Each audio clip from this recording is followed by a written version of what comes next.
আসসালামু আলাইকুম। কাঁচামরিচের ভর্তা তো অনেকভাবেই খেয়েছেন। কখনো কি কাঁচামরিচের এই আচারি ভর্তা রেসিপিটা খেয়েছেন? না খেয়ে থাকলে রেসিপিটা আপনার জন্য।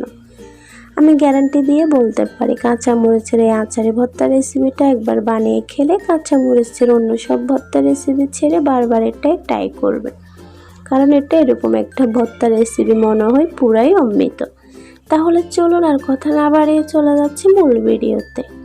আর এই রেসিপিটার জন্য আমি প্রথমে 250 গ্রাম কাঁচামরিচ মাথা ভেঙে ভালোভাবে ধুয়ে নিয়েছি। আর চুলাতে আগে থেকে পাতিলে করে পানি বসিয়ে দিয়েছি, পানিগুলো বলক আসছে। এখন এর মধ্যে দিয়ে দিচ্ছি কাঁচামরিচগুলো, আর দিয়ে দিলাম মিডিয়াম সাইজের 4টা পেঁয়াজ, আর দিয়ে দিলাম 4-5টার মতো বড় সাইজের রসুনের কোষ। সবগুলো উপকরণ ভালোভাবে নেড়ে চেড়ে আমি সিদ্ধ করে নেব। আর এই কাঁচামরিচটা সিদ্ধ করার সময় ভুলেও ঠান্ডা পানির মধ্যে কাঁচামরিচটা দিবেন না, আগে পানিটা বলক তুলে তারপরে মরিচটা দিবেন। ঠান্ডা পানিতে কাঁচামরিচটা দিলে পানির বলক আস্তে আস্তে মরিচের কালারটা নষ্ট হয়ে যায়। তাই পানিটা আগে ফুটিয়ে অবশ্যই বলক উঠানো পানির মধ্যে মরিচটা ছাড়বেন। আমি 2 থেকে 3 মিনিটের মতো ভালোভাবে নেড়ে চেড়ে মরিচগুলো সিদ্ধ করে নিয়েছি। আর এখন একটা ছাঁকনি দিয়ে ছেঁকে তুলে নিচ্ছি। আপনারা যারা আমার সাথে ভিডিও দেখতে দেখতে ভিডিওর এই পর্যায়ে চলে আসছেন, এখনও একটা লাইক দেন নাই, লাইক দিতে ভুলে গেছেন, প্লিজ দয়া করে ছোট্ট একটা লাইক দিয়ে ফুল ভিডিওটা কন্টিনিউ করার অনুরোধ রইল। আশা করি ভিডিওটা আপনাদের ভালো লাগবে। দেখুন আমি সবগুলো উপকরণ ভালোভাবে ছাঁকিতে ছেঁকে পানি ঝরিয়ে নিয়েছি। আর দেখুন মরিচগুলো খুব সুন্দরভাবে সিদ্ধ হয়ে গেছে, কালারটাও একেবারে ঠিক রয়েছে। সবগুলো উপকরণ আমি ঠান্ডা করে নিয়েছি, আর এখন এগুলো ব্লেন্ডার করে নেব।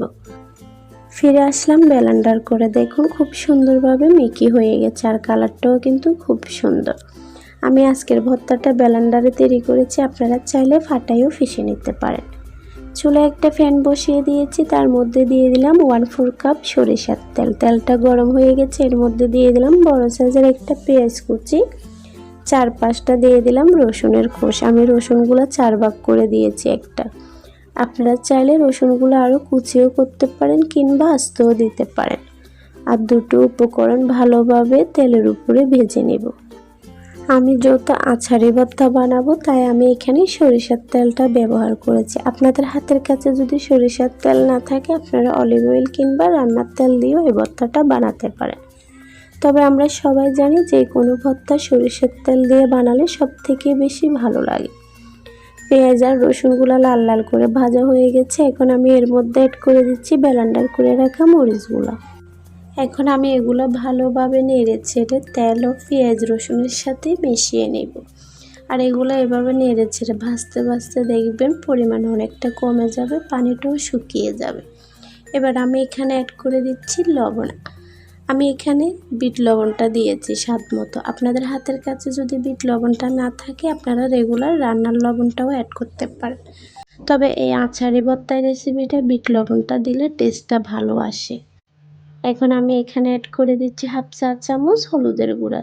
এটা দিচ্ছি আমি ভর্তার কালারটা যেন সুন্দর আসে এজন্য। আর দিয়ে দিলাম 1/2 চা চামচ ধনিয়ার গুঁড়া, 1/2 চা চামচ লাল মরিচের গুঁড়া।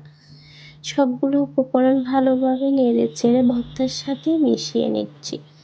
আর সবগুলো উপকরণ ভালোভাবে নেড়ে চেড়ে তেলের উপরে ভেজে নিচ্ছি। ভাজতে ভাজতে দেখবেন ভর্তা ফেনের গা ছেড়ে ছেড়ে উঠে আসবে। যতটা পানি শুকিয়ে যাবে অত ভর্তা ফেনের গা ছেড়ে ছেড়ে উঠে আসবে।